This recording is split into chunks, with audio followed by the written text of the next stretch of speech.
અને પાછો તું આવાના હાથે તારા બાપુજીને હરાવવા નીકળ્યો તો. અરે કેમની મુક્તિ મળે મોહનિયા? અરે આજે મને સપનામાં આવી અને કાઉ કાઉ કરીને કે છે, અરે રે ભવાની, અવગતે જીવ તો ગયો જ તો, પણ હવે અવિરત ફેરા જ ફેરા છે છોડ્યુંના હાથે શ્રાદ્ધ કરાવવાના. અને ઓલું છાપું છાપું કેમનું ભૂલાય? ચોથો ખૂણો ફોજદાર રાણો, ઈ તો બિચારો છાપું વાંચી ઢાંકણીમાં પાણી લઈને ડૂબી જ મર્યો. હમુડકો દેખાતો બંધ થઈ ગયો છે. અને તારી જલસા પાર્ટી, એના કારસ્તાન ઓછા નો થયા તે નોશ થયા. અને પાછું અધૂરું હતું તો પોલીસ સ્ટેશન નું ફૂમતું ઉમેર્યું. જુઓ બાપ, એ માત્ર સવાલના જવાબ આપવાની વાત હતી. એમ તો રાહુલને માથે પણ ભાગેડુનું લેબલ લાગેલું છે ને. છુપાતો ફરે છે ને પોલીસ થી. અમારી દુકાને મદ્રાસી બનીને આટો મારી ગયો, પણ તમે એનો કાન પકડ્યો નહીં.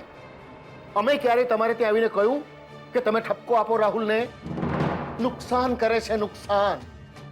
નાક કપાવે છે આખા કુટુંબનું. જ્યારે મારી કિંજલ રાત દિવસ મહેનત કરે છે. વાહ વાહ ધૃતરાષ્ટ્ર વાહ, કેવું પડે હો.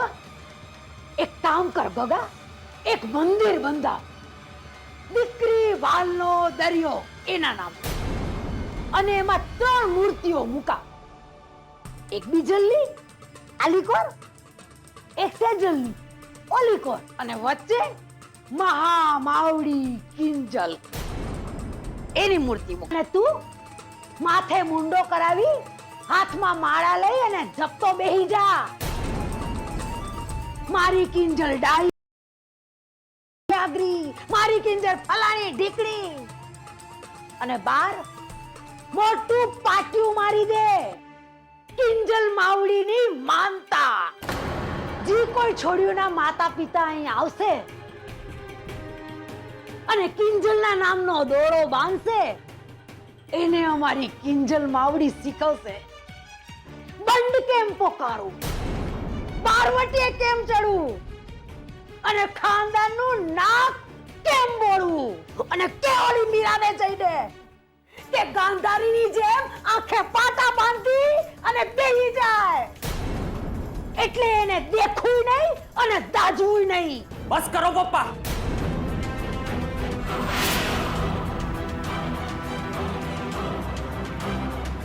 હવે જો તમે એક પણ અક્ષર બોલ્યા છો ને તો શું સામે જવાબ આપતો થઈ ગયો છે? બાપની સામે આંગળી ઉપાડતો થઈ ગયો છે, અને પણ કોના? આ ચિબાવલીના જોડે. તમારે જે સમજવું હોય તે સમજો, પણ કિંજલની વિરુદ્ધ હું એક પણ અક્ષર નહીં સાંભળી લઉં. તો ચાલે જા નહીં. એ તને જબરજસ્તી રોકી રાખ્યો છે.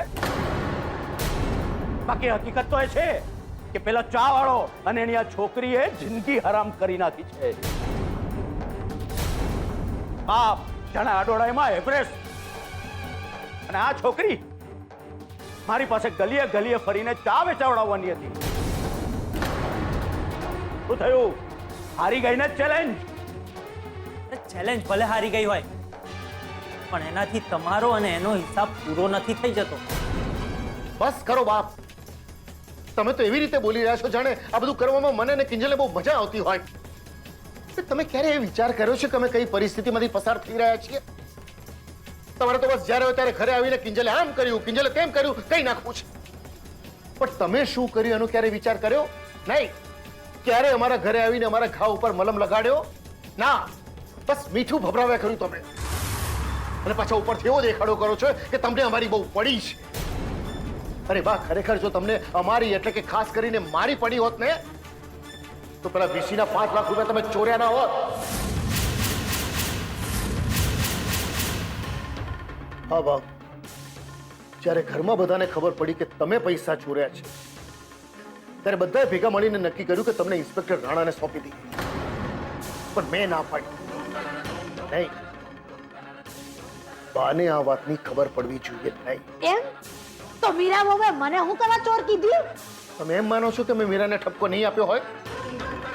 પછી મેં વિચાર્યું કે નહીં, બાને આ વાતની ખબર પડી ગઈ છે, અને છતાં પણ જો એ આપણા ઘરે આવીને કિંજલને ગમે તેમ બોલી જાય છે, ફરિયાદ કરી જાય છે, તો હવે મારે પણ કહેવું છે, મારે પણ પૂછવું જોઈએ કે બોલો બાપ, પછી બરબાદી કરવાની શું બાકી રહી ગઈ છે કે તમે મારા ઘરે આવો છો?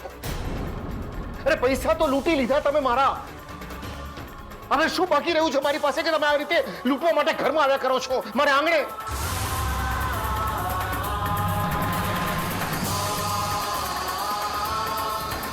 મારે હજુ એ લોકોને ઘરના પૈસા આપવાના બાકી છે. સાંભળ્યું તમે? અને હું તમને એ લોકોના પૈસા નહીં ખાવા દઉં. એટલે તું કહેવા માંગે છે કે હું પૈસા ખાઈ ગયો છું? એનો બાપ એને વાંચ્યા વગર સહી કરી તો એનો બાપ, એટલે હું લબાડ, હું જુઠ્ઠો એમ? હા, કારણ કે અભણ માણસ હોય છે ને, એને ખબર નથી હોતી કે એ કયા કાગળ પર સહી કરી રહ્યો છે. એ તો બસ તમારા વિશ્વાસના આધારે સહી કરતો હોય છે. હવે જો આપણે એમનો વિશ્વાસ તોડીએ ને તો લબાડ પણ આપણે જ કહેવાય, આપણી નજરમાં અને ઈશ્વરના ચોપડે પણ. એટલે પપ્પા, જો લબાડ સાબિત ના થવું હોય ને તો પૈસા તો ચૂકવવા જ પડશે.